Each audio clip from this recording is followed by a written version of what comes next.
in the ring. Light 'em up, shoot, shine, do your thing. Light 'em up, go dumb, go stupid. Yeah, we undefeated. Sucker free, we got the seats heated.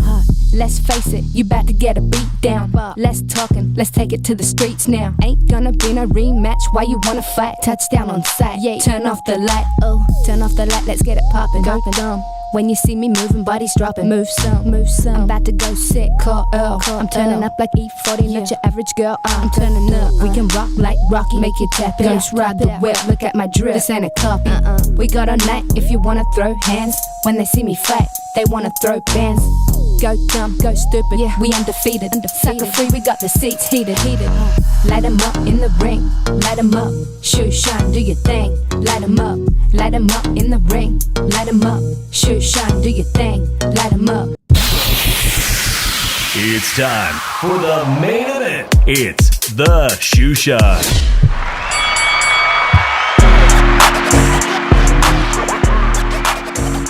¿Qué onda, vatos locos? Damas y caballeros, it's your boy Dave in the 702 coming back at you for that Monday Night Boxing Sports podcast known as The Shoe Shine. All right, guys, you know the drill. Joining me all the way from the city of brotherly love, Philly, Irish Driva will be in the building. He told me he will be here shortly, so we'll get the show started. So quickly, guys, I'm probably going to delete the intro to this one today. For those of you that will be catching the replay, as there's not too many people yet in the chat, this may be it may be an extended break for the podcast. Now, I've been debating making an official video about what's going on with me, but it's so personal, and I don't want people to feel sorry for me, and I don't want people to think the worst thing, like I'm grifting or I want your sympathy. I don't, guys, but this is very, very serious.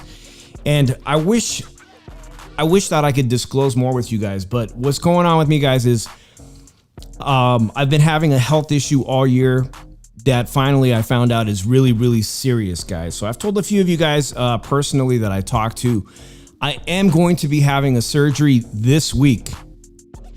And I hope and I pray that everything comes out good. Now, if you are somebody of faith, just, you know what? Yeah, I would appreciate it. Me and my wife would appreciate it if you keep me in your prayers and say a little prayer for me that the outcome is successful and without any, hiccups that I'm going to be experiencing. That being said, I begged to have the surgery. I was on the phone with the insurance companies.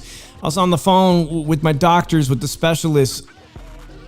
I begged to have it this early, guys. So that being said, there's zero chance of me attending the Canelo Alvarez fight in person. And I know that so many great people that listen to the show and that I'm friends with are going to be in town for the Canelo Alvarez Crawford mega fight. I could have postponed it, but I would not have had a choice as to when the surgery would have happened. And believe me, guys, this is really serious. I need to have this shit done now. So that being said, I hope to be back on the mic. You know, podcasting isn't strenuous activity or anything, but I'm not having anything orthopedic. So it's not like I can't sit here, but I don't know how good I'm going to look or how great I'm going to feel. So I pray that I'm back on the air probably within 10 days. We'll see how it goes, guys. Just keep me in your prayers. And if there's anything more that I want to volunteer, I'll update you guys on my community post. Now, Drew's going to be with us shortly. Shout out to Wiley Coyote first in the chat. Looks like Drew's going to be joining us right now. Let's do it. Let's add him here. What's good, Drew? Perfect timing. Salute. How's Drew doing? So. All right, man. I know you got an exciting weekend. Finally, you're going to get some rest and relaxation. Guys, so much to talk about, Drew. Football preseason is over. I want to give a big shout out, Drew. I'm not sure if you caught the video, but I went live, and I really should have done this in 4K. I want to send a big thank you for Man Cave 702. In the video, guys, he's in the description. If you wouldn't mind, he wants to live stream on IG too, and he has a YouTube channel. Both of his channels and his IG are in the description. He invited me over to check out the Man Cave, which, by the way, was the Little League World Series was on, Drew. And I want to say congratulations to Summerlin.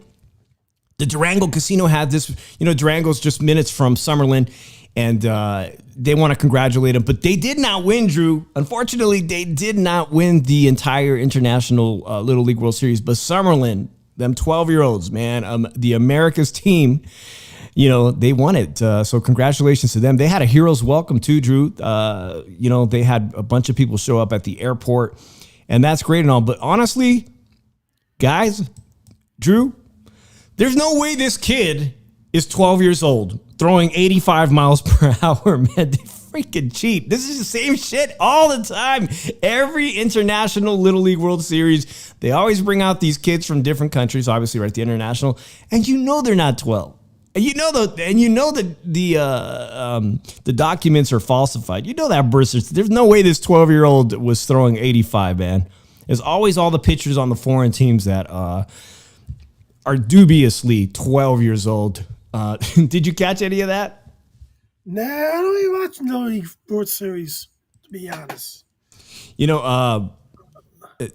My late wife's grandpa was they were huge baseball fans, both grandma and grandpa, and we used to watch the Little League World Series. So salute to them in heaven. We used to watch that all the time. And his big gripe was that the pitchers from these international teams, that they was so shady. There was no way. The American kids look like they're 12. They're prepubescent. But the foreign teams, man, there's no way that kid was 12.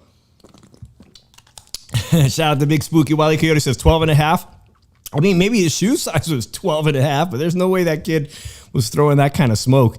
Drew, today's show is going to be interesting because there's been a lot of, first of all, boxing is in a very slow place as we get ready for the big mega showdown here in Las Vegas at Allegiant Stadium. Preseason football is over.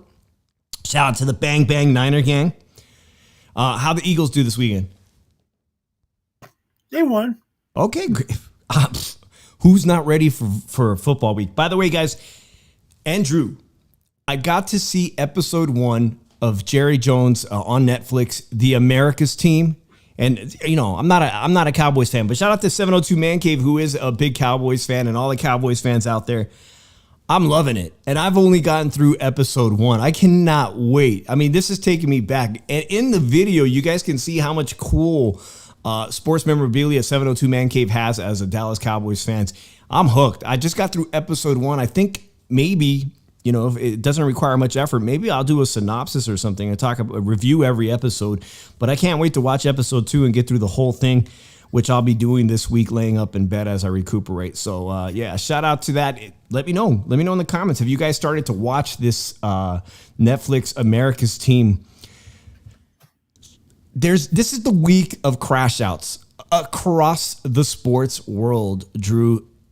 Unbelievable stuff going on. It started last week for me as I heard a story here in Las Vegas, Drew. This one is wild. Marcellus Brown, he's the son of a superstar NBA player for the Boston Celtics. Son, Jaylen Brown, worth potentially over $100 million. Marcellus Brown is a former heavyweight boxer who lives here in Las Vegas, who was arrested last week and received a $300,000 bail for attempted murder. Drew, he's 7 feet tall. 7 feet tall, ended his career 33 wins, 18 losses, and 1 draw. This is a man who's seen a lot of heavyweight action. 7 feet tall, Marcellus Brown, arrested for attempted murder. Guys, as of someone who lives in Las Vegas, when you hear these type of stories, Drew, over a parking spot in Summerlin, he's stabbed.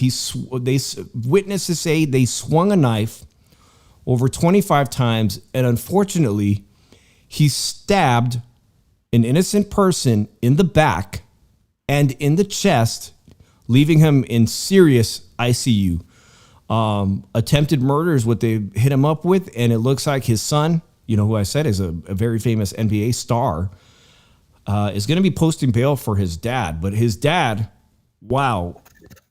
This is the week of crazy stuff happening in the sports world, where crashouts or whatnot, Drew. I don't know what possessed the guy to stab him over a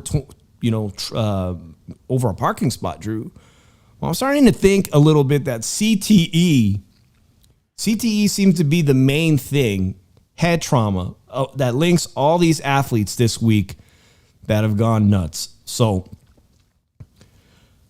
your thoughts? This guy had over 50 professional fights, 7 feet tall, stabs a guy who's under 6 feet tall. Absolutely not necessary. Shout out to Sergio Fernandez joining me in the chat. Like I said, over 50 pro fights and the son of an NBA current star, Boston Celtics player. Man, what do you think, dude? You think this guy has CTE? And a guy who got his ass kicked a lot. I mean, yeah, he's got a lot of losses, but he did have some good sizable wins. But 7 feet tall, no need to whip out a knife and stab this person over this parking spot. It just screams to me of like Aaron Hernandez type stuff. Like you sustained brain damage over your career as a professional boxer. There's no dude. He could have choked this guy with his hands. His hand size alone, he could have choked the guy, but he stabbed him. Like, hey, I don't get it. I don't get it, guys. Keep your eyes on this case, as there's a lot of cases, obviously, in the community here that we're, keeping up with in Las Vegas. But another one, unbelievable, man. Unbelievable. Yep. And you know something? I'm looking at this picture. I think I may have come across. I don't know. I may have come across someone that he was associated with. This is unbelievable because it looks like someone in this picture I'm looking at, guys, is a gambler I may have come across here in the city of Las Vegas. But anyhow, let's talk about the other major crash outs. Let's get back to football, and then we're going to get to the biggest crash out of the week. Everybody on YouTube is talking about it. It's unbelievable what he did.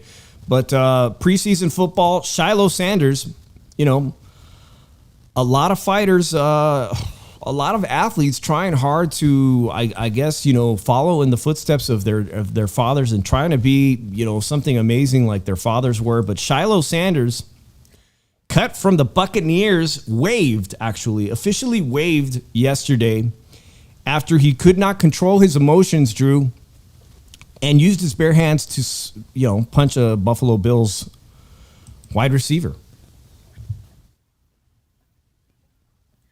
Well, can't do that. And Bucks made the right decision in cutting him. So I don't know. Like, was he close to making the team? Maybe as a special teamer and everything, but I don't know. He was undrafted. Like, I don't know. It was so. Maybe he gets another shot and everything, but maybe he'll get signed to a practice squad or something. But I don't know. He's that really damaged everything for him right now because they're gonna say, "Oh, he has a bad, ill-tempered and everything." So make it. But I don't know. He may get another shot somewhere. Well, Drew, that's indeed right. He may even end up on their very own practice squad, but waived does not mean officially cut. It means you have to go through the waiver process. If you've played less than, 4 years in the NFL, then you become an official free agent, and anybody who may want to pay you upwards of $400,000 to be on a practice squad, it's not bad money. I mean, it's not the end of the world, but he just really seriously damaged his reputation as somebody who cannot control himself on the field. Shilo Sanders, what do you guys think, man? His brother's already facing issues, but I don't know, man. I don't think Shiloh's got like you said, at best, he probably has a spot on a practice squad. We'll see. We'll see, Drew. This is the biggest story of the week, guys. Obviously, there's the true crime story in the U.S. right now going around, Drew, about this couple that may have murdered or unalived their child, and there's a lot of horrific family child abuse that this person has priorly been convicted. That's the biggest story on the internet right now, but related to sports, you cannot get away from this story. I'm talking about Rampage Jackson's son, former MMA great. We've talked about all those pride fights recently. Raja Jackson, part-time, semi-pro MMA fighter, also a Kick streamer. And ironically, guys, Kick seems to be Kick, the live streaming app, Drew. You think shit's bad, excuse my language, stuff is bad on YouTube, man.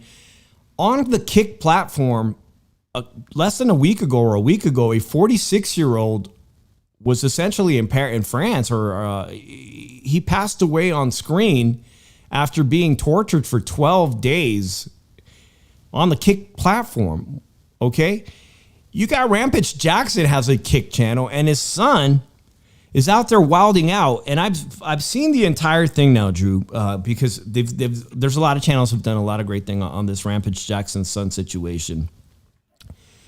It appears to me at first that the wrestler known as, what's his name? What's the guy's name? Psycho, the U.S. Army veteran, or the veteran,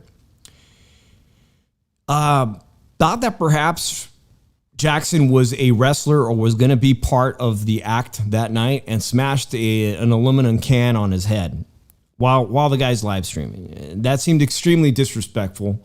But then again, all the cameras were rolling, right, guys? All the cameras are rolling. He thinks they're on, right? Maybe the Psycho Stu, the wrestler, thinks that they're on, that they're engaging in a bit. He's coming on to perform. Is he a wrestler? He doesn't know. And he does his bit. And he smashes them, right? He smashes that Raja Jackson in the head, which, because Raja Jackson is obsessed with what his chat and his audience is saying about him, this team starts to get under his skin. It starts to fume. And there was another wrestler that had invited him, who's apparently his strength and conditioning coach for his MMA career. And he's also a part-time wrestler. What's the name of that guy? Mana. So the wrestler Mana kind of riles him up and says, look, I'm going to let you get in the ring, and something about receipts, you print your receipts. And he starts to fume. And, well, he plans his get back, which is get his revenge. And you guys have all probably seen it because you guys are sports fans, this unbelievable battering of the guy who had no idea that he was going to be slammed and ground and pounded into unconsciousness, and then literally swallows his own teeth and nearly chokes on his own teeth unconsciously. It's absolutely brutal. He was unconscious for a very long time. In fact, somebody had rushed out to him and had alluded to the fact that maybe you possibly unalived him inside the ring. His dad saw it. Rampage Jackson saw it. Rampage Jackson on live on his own channel on Kick says, I think my son's going to jail. This is pretty damn serious. But Drew, did you see what his dad said to him earlier before? Do you see what Rampage alluded to his son? He goes, I seen you. I was watching you. I seen you hugging on the dude in the booty shorts. He basically was insinuating his dad was queer. Insinuating his son was questionable, that his sexuality. And he tells his dad, maybe that's your fantasy. This back and forth between Rampage and his son, this is a son, bro. This guy has dad issues, man. His son, his dad has obviously been incredibly harsh on Raja Jackson. And I think those comments between his dad calling him out, questioning his sexuality, and then his chat calling him this and that. He's a punk. He's this, he's that. This dude sat down and watched that wrestling match and couldn't wait to show everybody on his channel that he was, he said it after he assaulted the guy as he's walking out. He said that, I'm tired of people thinking I'm a punk or something like that. I got to ask you, Drew, he's the son of a legend in the sport of MMA. Do you think this guy deserves to be locked up right now? Well, here's the thing. Everybody knows the term of professional wrestling of, you're going to get a receipt. You have a receipt is mean that you're going to get like, a receipt's more like you're going to take a stiff shot. You're going to get hit for real once, at least. Like he did the can thing. You're going to at least take a legitimate chair shot, or you're going to at least take a legitimate punch. Now, what he did was go into the business for himself. And not only you risked your career, but you caused that wrestling promotion a lot. Because now, if let's put it like this.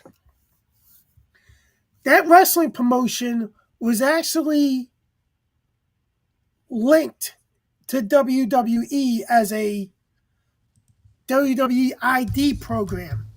It's a semi-development program that they pick that they have relationships with certain indie promotions that they'll recruit the owner and everything. They'll have to house that talent to get used to the life, get them used to wrestling and everything. And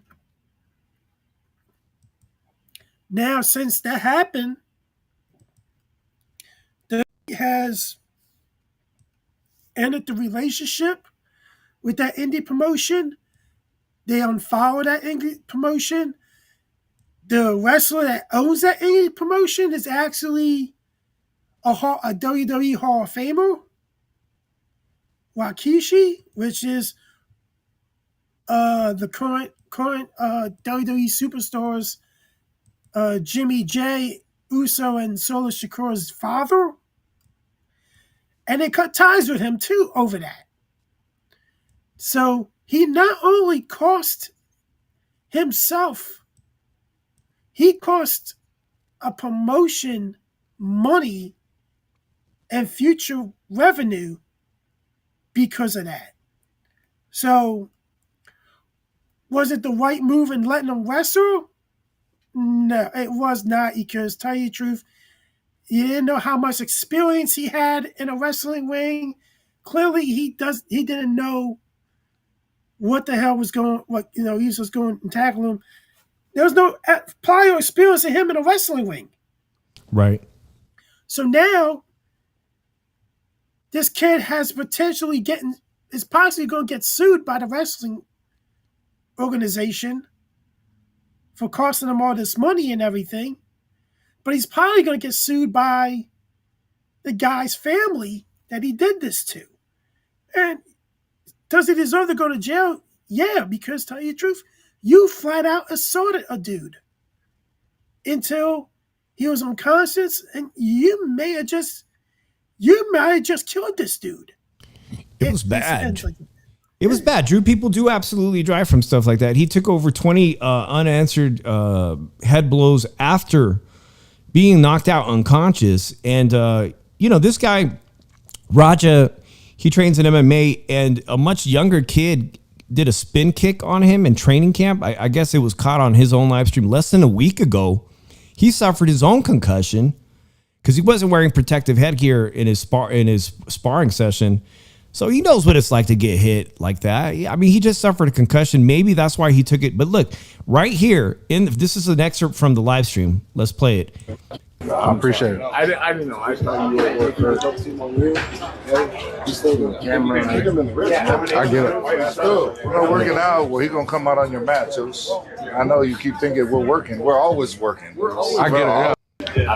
I appreciate it. All right, the Samoan or the Islander wrestlers tells him there was a misunderstanding. He thinks they're always working. He thinks the camera was on, that they were doing the skit. He's apologizing, heartfelt apology to Raja, thinking, I thought you were in on it. And then they say, hey, we're going to allow Raja to, let's make something out of this, content-wise. Let's let Raja get up inside the ring, and then you guys can finish this storyline. He had no idea that he was about to get slammed, unconscious, and then sucker punched over 20 times. It's absolutely disgusting. One of the biggest YouTubers in the world, guys, Mr. Beast. I'm not fond of him, but listen, he's offering to help him out with all his medical bills, and that's a great thing. And I won't show it. Well, you guys have probably seen that absolute viciousness there. It's absolutely horrific. Here's the thing. Back in the backstage area, if this was a bit, they were going to go. They had to go back there and talk about how this was going to go, what spot was going to happen, how they're going to do it, and it clearly shows that happened. He went into business for himself, so it made people not want to book him for future things, because how can you book someone that's going to go into business for himself and to injure somebody into it's like the attempted murder if you look at it. But hopefully this guy survives through it. Hopefully that he can continue on with his career and everything. And hopefully Raj doesn't have nothing to do with wrestling again and actually pays for what he did. Like both financially, and he's gonna have to answer for this. He's gonna have to answer this. Things in California move extremely slow. They even move slow here in this big city of like Las Vegas. Things move very slow in the criminal justice system. All LAPD can say right now is that they've launched an investigation. Like a lot of stuff that happens in Las Vegas, this was caught on a live stream. Not YouTube. Kick is the platform, but caught on a live stream. They have all the evidence preceding what happened during the actual event and what happened immediately after. They have all the video evidence. And let's see how fast it takes the district attorney in Los Angeles to file criminal charges. Drew, some people are saying this calls for an attempted murder, but I think it's most likely going to end up being something like aggravated assault with serious bodily injury, bodily injury, which at the very least he's looking at least a year in county jail. 5 years. It could be anywhere from a year. It just depends on the severity of the assault that they judge it on. This was a brutal attack. He could have left the guy brain dead, to be honest. So, guys, let me know what you guys think about this. Is this just another case? We've got Shilo Sanders, son of an NFL legend, who also, I can't wait, like I said, I can't wait to see him in the Netflix episode that features Deion Sanders. You've got Shilo Sanders, you've got Roger Jackson this week. And you also even have in the news this week, you've got Chavez Jr. being released from federal prison in Mexico. You know that he was deported over his criminal charges. He's like the only one who hasn't beaten up a civilian. I mean, I'm surprised that Chavez Jr. of the three people is the one who's appears to be the most sane. But the other big story this week, like I said, in Las Vegas, guys, Jaylen Brown, his father, Marcel's Brown, 7 foot tall, former professional boxer, arrested for attempted murder. Absolutely crazy stuff, guys. Hey, shout out to Boxing Magic Mech Side, Hamed. It's been a long time. I appreciate you being in here. And also, LT brought up a great question. They're ready to talk boxing, Drew. They're talking boots, man. There's the big news. Let's look at it like this. And I want people to realize this. Boxing is boxing's dead. I'm sorry. If this Tank and Jake Paul bullshit happens, boxing is dead. Oh, it's happening, Drew. It's very much happening. As a serious sport, it's dead as a serious sport. And the most fucked up thing is when you have. I understand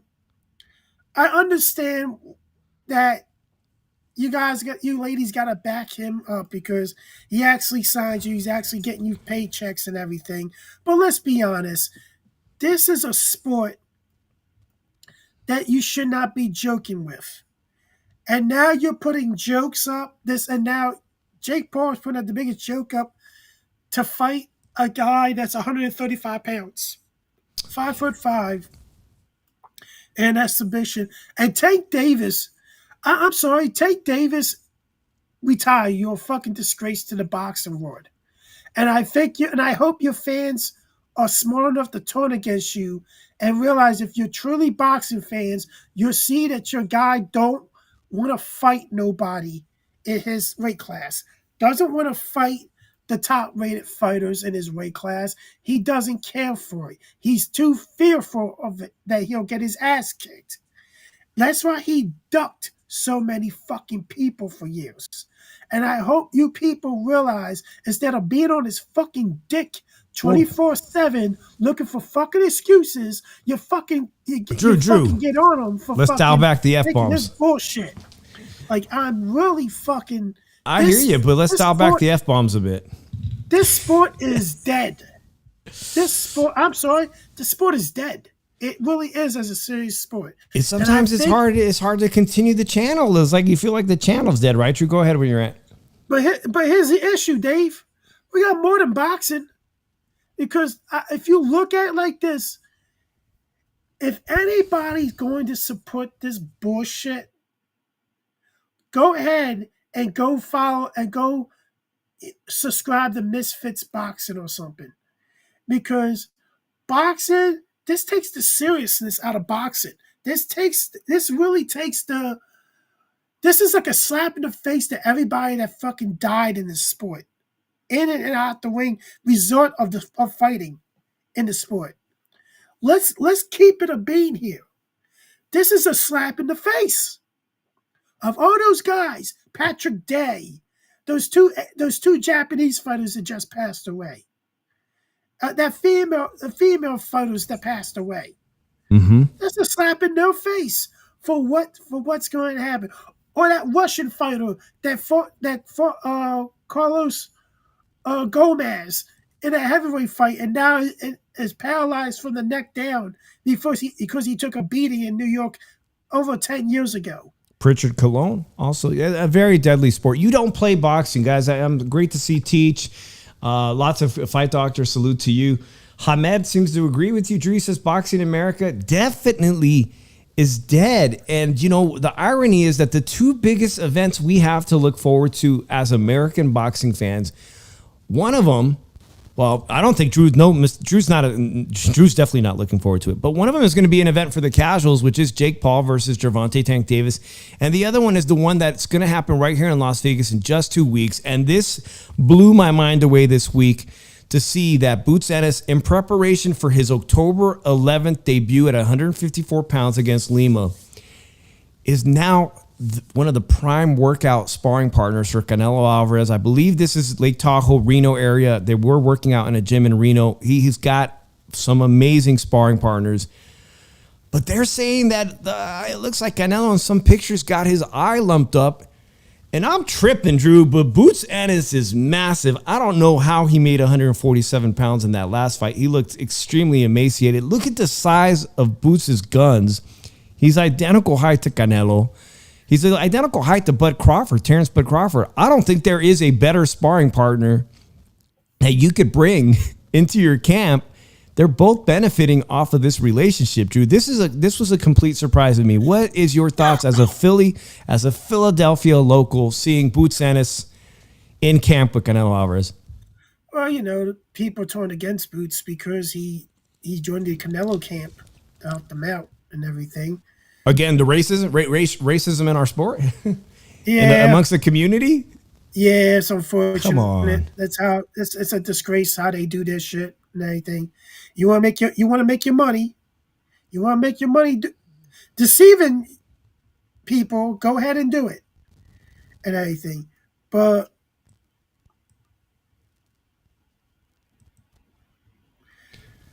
let's give it up to the fucking guy that has the blue cock. Okay, as Drew. his profile picture. No, I didn't hear. Typical drama queen, Drew, huh? You typically on my dick every fucking episode, dude. So, hey, we gotta question his sexuality for a change. Nerd. I wonder why you're a fucking nerd. Would you guys like to see the return of the phone line? Wouldn't it be great if you guys could call in and argue with Drew live? Wouldn't that be great again? Can we get enough people in here? Let's look at Nerd. He wants attention because he's been bullied. He gets bullied a lot when he was little. And this makes him feel good being a keyboard warrior and everything and not really show his face on anything because it makes him feel special. So I'm going to make him feel special for like 5 minutes, and then I'm probably going to time him out for 5 minutes to keep him a lesson and everything. Said, don't ever disrespect the guy that keeps it 100 on his own show again. Nerd. But I think the guy just loves to get a rise out of you. I think he has a crush on me. I don't understand. I'm sorry, I don't roll that way, Nerd. I appreciate it, but I do not roll that way. Thank you very much. Appreciate it, Nerd. And please keep the blue cock away. Bleep your profile picture, please. You're offending a lot of people in here, and they're thinking that you're with the Diddy shit. My goodness. Hey, while this is on my mind, guys, today is the 48th birthday of one of my favorite fighters of this era. Here he is against Castillo. I'm talking about Diego Chico Corrales, who's laid to rest right here. Sacramento's great champion. who's laid to rest right here in Las Vegas. I've been wanting to go and pay tribute to him at his grave. I've yet to do that, but you know that he passed away shortly after in a motorcycle accident right here in Las Vegas. A fighter whose time came too quickly. One of my favorite guys, and today is his birthday, 48 years old. It's crazy. Him and I are the same age. So anyways, guys, Diego Corrales, his birthday today, so we celebrate that. All right, Drew, the Boots Ennis thing. Everybody's going crazy about it. People are going to have to make a decision. Are you Team Canelo? Are you officially Team Canelo, or are you Team Bud? Depending on how you see it, you've got your own graphics. You've got your own graphic arts department ready to make stuff for you. Yeah. And so I'll ask Drew. I mean, you see now that, Canelo's training with Boots Ennis. Does that sway what team you're on? I don't know. First of all, LT, to be honest with you, the way that you came at the dude Sluggling Sam, I couldn't take you seriously with the trolling shit. How bad you came at Sluggling Sam, what the fuck his name was. And Major Keys and everything.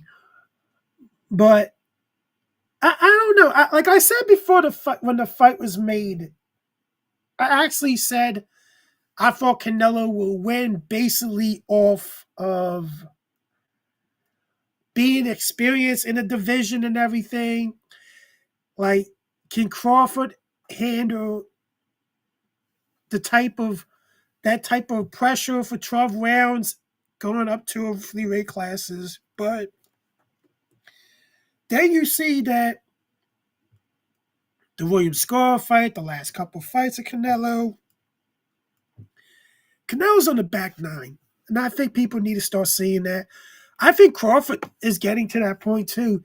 He didn't really look all great against Majimov. That was a close fight. And that was 154. And I also think that he didn't have I think the thing not having a tune-up at 160 at least was really a bad idea.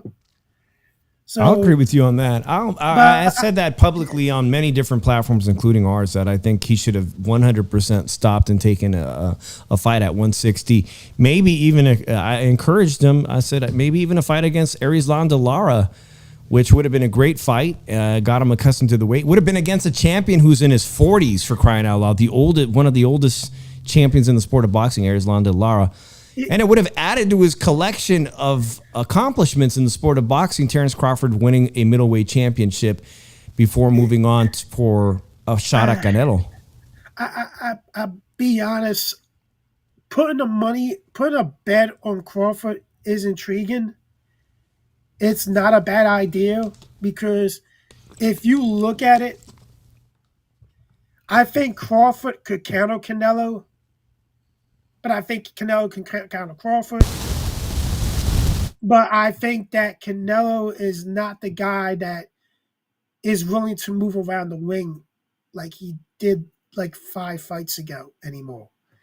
And I think if Crawford, if he can withstand that power for a while and put some good shots in, he has a really good shot and everything. And I'm still 50-50 on it. But I am going to say this: we are going to guarantee some controversy in this fight. I actually think there's a chance that somebody's getting robbed in this fight. This is Las Vegas, guys. Salute to Pat Connors, guys. This is Las Vegas. Even Manny Pacquiao has been robbed recently. A fighter we have had on our show numerous times, Jesus Ramos Jr. was robbed against Lubin. Robberies happen in this town, even at the most elite level, even at the highest level of boxing. And this is something that's not beyond that. And I know the judges have been announced, and they're all judges that have been involved in controversy before. You cannot afford to leave anything on the table. But here's the thing, Drew. I honest to God don't think that Canelo's knocking out Crawford. Canelo couldn't. He's not. He could not knock out Charlo, who had moved up in 2 weight classes, also was undisputed. He was not able to knock out Charlo. He's not going to knock out Crawford. But is Crawford going to sacrifice enough of himself in the ring to try to hurt Canelo Alvarez. Will he have enough power to hurt Canelo Alvarez? Nobody's really seriously ever hurt Canelo Alvarez, not even Gennady Golovkin in their first fight in his prime. This is, to me, first. I'm still 50-50 on this, guys. Now, I've asked you guys, who are you? Are you guys Team Crawford or are you guys Team Canelo? There is a plan for Crawford to win this fight. And it's the stick and move strategy and everything. Use the ring. Get your shots off. Use the jab. Get your shots off. Reset yourself. And move around the ring with him. Force him to move with you the whole fight. And if he doesn't, get your couple shots off and move. If he doesn't want to engage with you, go ahead and do it. If he gets tired of doing it, go ahead and do it. But to me, to go toe-to-toe with Canelo, I wouldn't do it. No, that's a bad idea. You're moving up. You're moving up 2 or 3 weight classes. No. I think Crawford does have a couple keys of victory, paths to victory in this fight. That makes me consider probably picking Crawford by decision and everything. But here's the thing. Last time I really thought Canelo was going to beat somebody and it was a good fighter and everything, Canelo got scored by Bivol. Yeah, that's undeniable. Even he admitted it. Even he Canelo kind of played around with the idea of a rematch and made the rematch impossible to happen. And so we haven't seen a rematch to that yet, Drew. There's a lot of people in the chat. Shout out to Ryan Crawford all the way. As a boxing fan this year, something happened this year, and I talked about it. If you guys saw that video I did this weekend at 702 Man Cave's house, recently Manny Pacquiao, he had a great poster of the Manny Pacquiao fight against Mario Barrios. I said, that's got to be your newest poster, right? Because that fight just happened weeks ago. They robbed Manny Pacquiao, not only against Timothy Bradley, but they just robbed him recently. They robbed him in his great return at the age of 46 years old. He's the only boxer to make the Boxing Hall of Fame in the same calendar year, return in a title fight, and was robbed of the distinction of being the only fighter to win a championship the same year he was inducted into the Boxing Hall of Fame. They robbed us. They robbed the boxing fans of something great for the history books that people would be able to look back on and say, wow, nobody ever did this. Terrence Crawford. I'm saying this as a boxing fan, guys. I'm a fan of the sport first and foremost, but it would be incredible for Crawford to come out and emerge as the biggest fighter of this generation. Because if he does beat Canelo Alvarez by decision, he's going to be the first person to become undisputed in the 4-belt era in 3 weight classes. That's unbelievable. Who will ever accomplish that again? Who will ever accomplish that? The Bradley fight was a robbery. He lost every fucking round, Timothy Bradley, the Manny Pacquiao. He even admitted it, that to Bob Arum, that I did all I could to beat him, and I couldn't do it. Before the decision was made. Come on now, bro. Now that was stupid. That's a stupid take right there. There wasn't no robbery. That dude lost every fucking round. He got his ass kicked in both fucking fights. He looked like he got robbed against Jeff Horn too. Like, how the fuck? But I look at it like this. I look at it like this right now. Do I really think? I'm going to say this. I think the best fighter of this generation is Alexander Usyk. I think by the not if he loses to Moses Itama. I don't think that fight's going to happen. It shouldn't happen. If I'm Moses and Thomas, people, I would talk to you. He's not ready yet because the kid's not ready yet. Yeah, he hasn't had any rounds yet. He hasn't had fights that he's been through a lot of rounds. Yeah, he's not ready for him.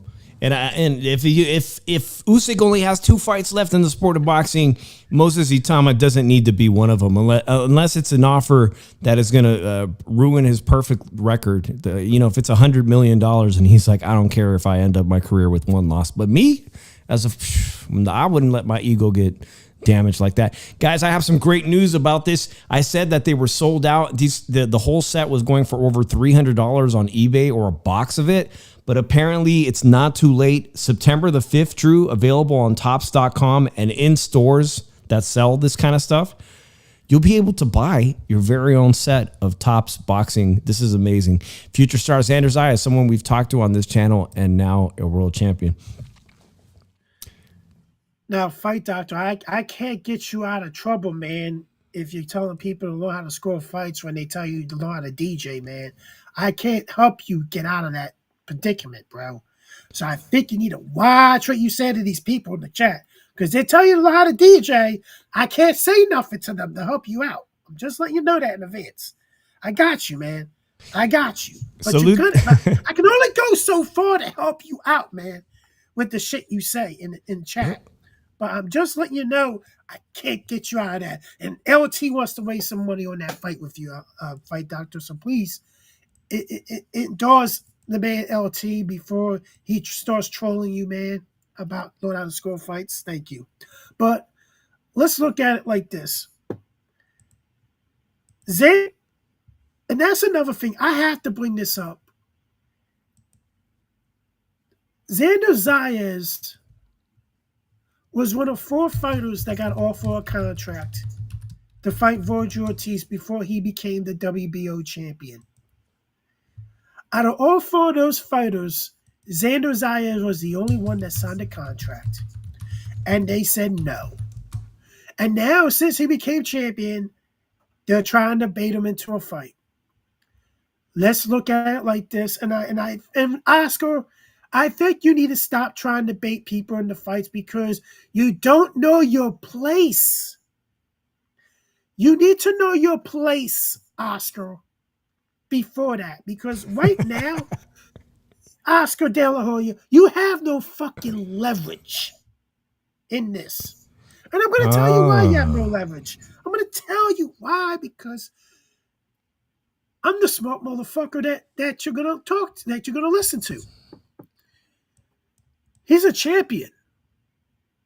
And the worst thing for your fighter to happen is the WBO makes him the mandatory challenger to Xander Zayas. Because you want to know why? Because you guys got to go to the table, make an offer up and everything. And Xander's not, and tell you the truth, Bob could be like this. Fuck you, we're going to post bid. You want to know why? Because I'm going to buy that fight. And that means I have control of that fight. And if I say that fight's going to take place in Puerto Rico with the Boricuas, the Raza Boricua rip a Mexican's ass, I'm gonna put it there because it makes sense. It can make money doing that shit. And now you have to take the low end of the money because I think it's like a 75-25 or 60-40 split. And now the ball be in your court. The pressure will be on you. Are you gonna fight Xander Zayas and be the B side? Or are you gonna duck him again? Because let's look at it like that. He ducked Xander Zayas. When he signed that contract, you said no, you ducked the kid. That's a duck. And let's keep it a B here. If nobody wants to credit as a duck, go ahead and don't credit as a duck. But he ducked the kid because the kid was the only one that stepped up and took that contract. But now he's a champion. You want to try to bait him and try to force him, try to talk him into fighting in Texas, fighting in California, just saying that they're fucking neutral territories. No, they're not. If you want to be honest, you want to know what's a neutral territory? Washington, D.C., Detroit, Michigan, Florida, probably. Like, seriously, guys, let's keep it a bean here. If people are gonna look at it like this and say this kid is ducking Virgil, come on now. The kid's not ducking Virgil. The kid's using his leverage as champion because Virgil tried to use his leverage as an A side.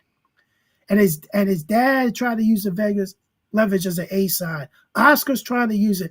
And Oscar doesn't realize that people are smarter than he fucking thinks half the time. So let's look at it like this. Fight Doctor, you're probably older than me. You're probably in close to your 50s, so calm down with the grandpop shit. because you look like you're in your 50s. I wouldn't doubt most of us are. most fight fans, the best fight fans are clearly Gen X and Boomers, because let's just maybe a hair of millennials, and don't get me started on Gen Z. Drew, let's talk about this weekend really quickly, because MVP Promotions, which is Jake Paul, put on a card that featured Lucas Badhi. We interviewed Lucas Badhi in the very beginning of our channel here on YouTube. It was still COVID era. Lucas beats Roger Gutierrez. Roger Gutierrez on paper is not the best opponent, but he is a WBA. This was a WBA title eliminator for one of the best weight classes there is, 135 pounds. Lucas Badhi earned himself a promotional contract with MVP after knocking out their best fighter, Ashton Silva, H2O of Los Angeles. Ashton Silva has been on Twitter nonstop just a few weeks ago, kind of blasting the situation that he thought he was a signed fighter to Jake Paul. And obviously after that devastating knockout loss by the hands of Lucas Badhi, he was released from MVP, and Lucas Badhi gets the opportunity of a lifetime by signing to MVP Promotions as a lightweight contender. And here it is. WBA title eliminator knocks down Gutierrez in round 6. A beautiful, sharp right hand, but otherwise kind of a boring, methodical fight that resulted in a unanimous decision win for Lucas Badhi. The drama, Drew, is that his boss, head of MVP, Jake Paul, is going to fight the guy that Lucas Badhi just earned. Because remember, Drew, you were saying that there's two boxings right now. There's the circus, there's real boxing. Do we even have real boxing anymore? Lucas Badhi, under the rules of the WBA, has earned himself an opportunity to fight Gervonta Tank Davis. The biggest payday of your life, the biggest honor, right? Because supposedly Tank Davis is the cash cow, right? Well, how does he get that opportunity when his own boss is going to fight Tank Davis, and the WBA has posted that they do not know if they're going to allow Gervonta Tank Davis to keep his belt or put him as champion in recess? So on one hand, in the real world of boxing, because Jake Paul is part of real boxing, he does have this card. He had real boxers on. Lucas has earned the opportunity of a lifetime, and on the other hand, his boss is taking it from him by having what Drew said is a mockery of the sport, which is an exhibition match with a guy who weighs 200 pounds, 190 when he's light, versus a guy that fights at 135 pounds and is the WBA champion, guys. How do you guys feel about that? How does the chat feel about that? I mean, the guy is your boss, and he's taking the opportunity. He gave you a contract, and he's putting money in your family's pockets, but at the same time, Tank's not available. Gervonta Tank Davis isn't available because right now he's going to focus on doing exhibitions. Look at it like this. Floyd is trying to get his protege a fight with Lamont Roach. They stepped this kid up early against Lamont Roach. Imagine if this kid was to fight Lamont Roach and beat him easily. This young kid, how bad it would make Tank look, and how good Floyd would look as a genius and everything. But I look at it like this. Tank should just retire. It's really, it's just bad. And fight doctor, I don't do Vaseline. I don't go to Vaseline College that you teach at, man. Calm down. But at the other hand, I really hope that the Tank supporters actually, I hope they smarten up and they turn on him and everything. I actually hope the dude A-side on Twitter, that he's a big ass Tank supporter, and dude, I hope he really turns against him and anything, because if he doesn't turn against him now, he doesn't really realize he probably has sexual fantasies about him. Oh man. But Oh, I learned and everything. So I look at it like this: boxing is getting ready to die, and I think we need to blame Jake Paul for it. And hey, I understand you females are making money. That he signed, that he got you guys contracts and everything, and you gotta support, or you're gonna lose your contract. I don't understand that. So you ladies get a pass. Your ladies get a pass from me, Lisa Bongono. But I look at it as if that there are so many bad things with boxing, and people are just accepting it. And that's why boxing's dying, because people are accepting it. They're not, say, hey, fuck you, we're not watching this shit. But you know, Drew, somebody on Twitter keeps posting up like the argument, and I forget which account it is. They keep posting how many exhibitions Muhammad Ali in his prime, even in his prime, how many exhibitions he partook in himself, even against wrestlers, kickboxers. I mean, Muhammad Ali did it. So there's people making the argument that we've had it in the past, in the heyday of boxing, even the 1960s and 70s, that we could have exhibitions, the circus, and we can have real boxing simultaneously. But there's one thing that doesn't exist today, that didn't exist then, that exists now, and that's the internet. I mean, well, here's the question. Did Muhammad Ali, after fighting an exhibition against somebody, fight actual top boxer? Yeah, to be honest, I don't know. He did. He fought actually George Foreman after that. He fought Larry Holmes after the Antonio Inoki fight. Will you forgive Tank if he fights his mandatory, which should be Lucas Badhi, or the rematch with Lamont Roach, which Lamont Roach is rightfully deserving of a rematch? Will you forgive Tank? Will you forgive Jake Paul if Jake Paul fights AJ, Anthony Joshua? I'll be honest with you. I don't think they're gonna fight them. I think Tank has one foot out the door already. Like I said, he was retiring after this year. He has one foot out the door. And supposedly he's getting paid $120 million for this exhibition, which is bullshit. I believe is bullshit. That's amazing. And if you look at it like this, man, I feel like looking at it as we're headed into a dark road, just like Fight Doctor's last relationship and everything. Yeah, it's a dark place that he was at with her. And I'm talking about mentally, emotionally, physically. He had to have the lights off for that one. Fight Doctor's getting ready to fucking sue me for my comments and everything. He's getting ready to pull a Jake Paul on me. And if I keep talking about his dog shit, if I keep talking about the bad shit and everything.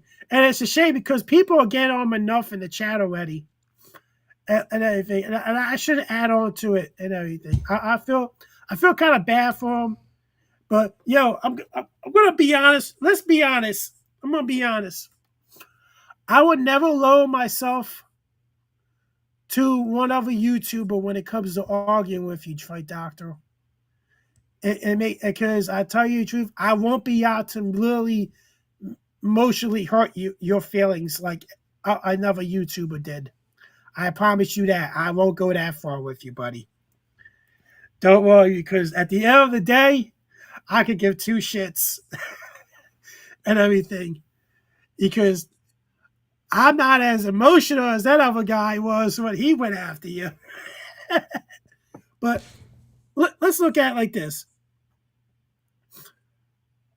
Boots Ennis is looking for an education when it comes to Canelo. He took the offer. Him and Eddie and Canelo are good friends. He asked, will Boots come and train with me to get me ready for the Crawford fight and everything. Boots took it as an honor, took it as a learning tool to somewhat learn the Mexican style a little bit. And to learn and to hone his skills against one of the greats. Yeah. So you can't knock him off for that because it probably going to help him later on. It's probably going to make him a better fighter. Absolutely, Drew. Absolutely. Hey, Ryan puts out this great, he says, if I was Tank, I'd take the money as well. He's mentally not in boxing anymore, and 120 million seems like a nice retirement package.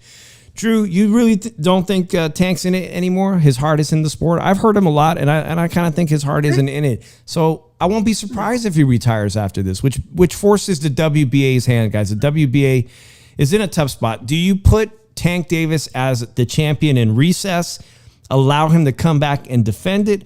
Or do you say, you know what, Tank, we're going to have to strip you. We know you're one of the biggest stars in boxing globally. We know you are, but, Lamont Roach really deserved a shot. And Lucas Badhi just won the WBA Eliminator.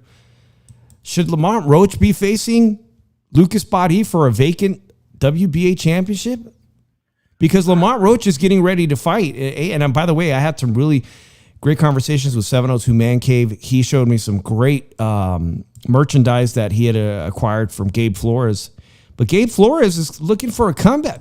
Gabe Flores is looking to get himself into a big fight against Lamont Roach. This is being rumored to be on a PBC undercard, Drew. I'm kind of shocked to hear this news.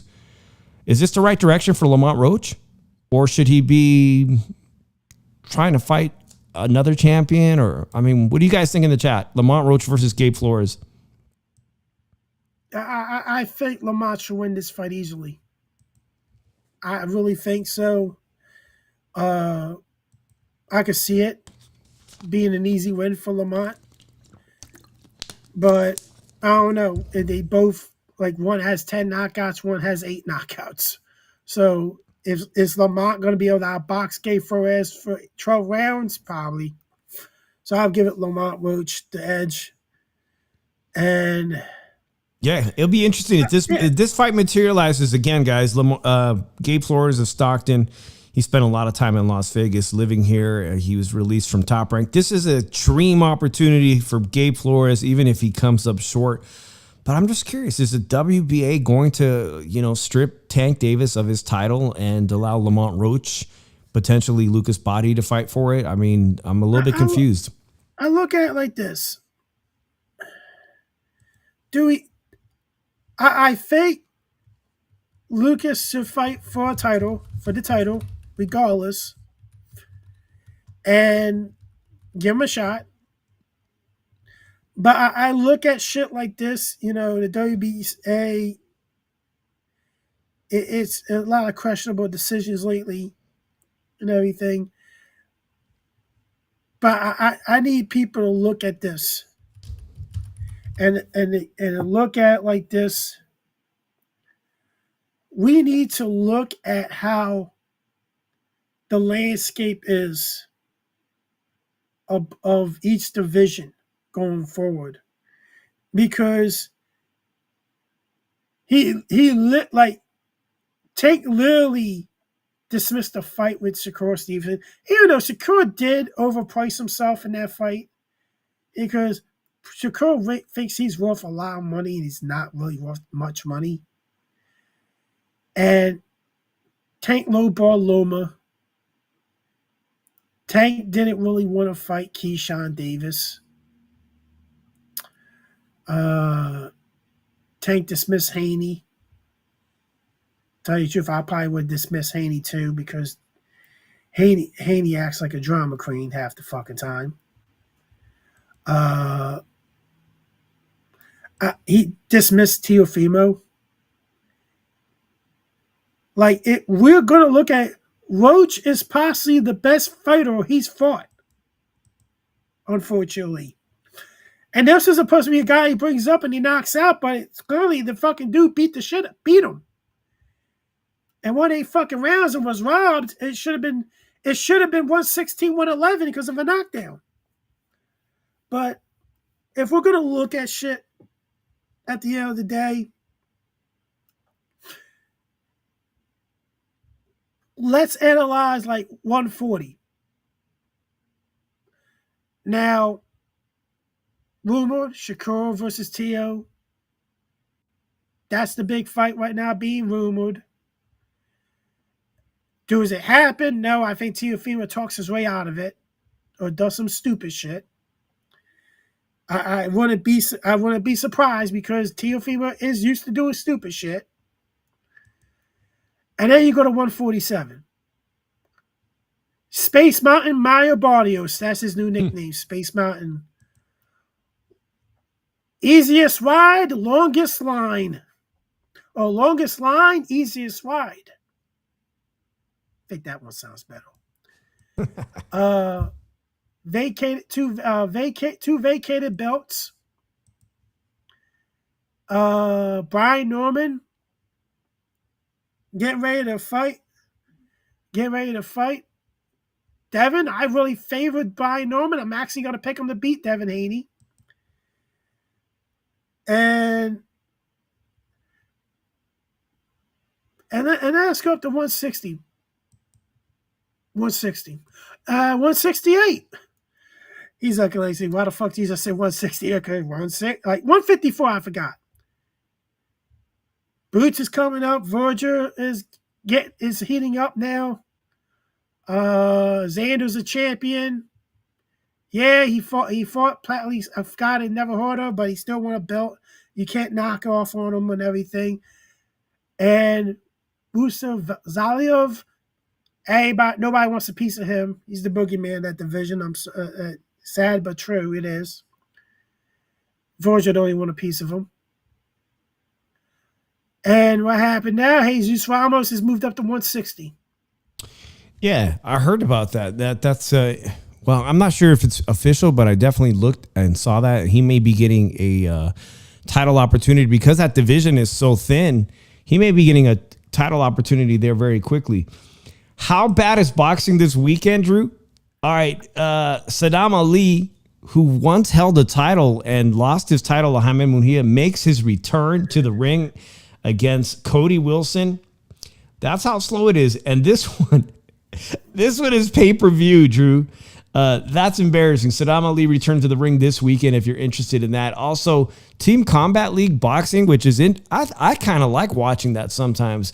The Team Combat League, your city's in the Grand Championships, going to be in Glendale, Arizona. Shout out to Carlos M.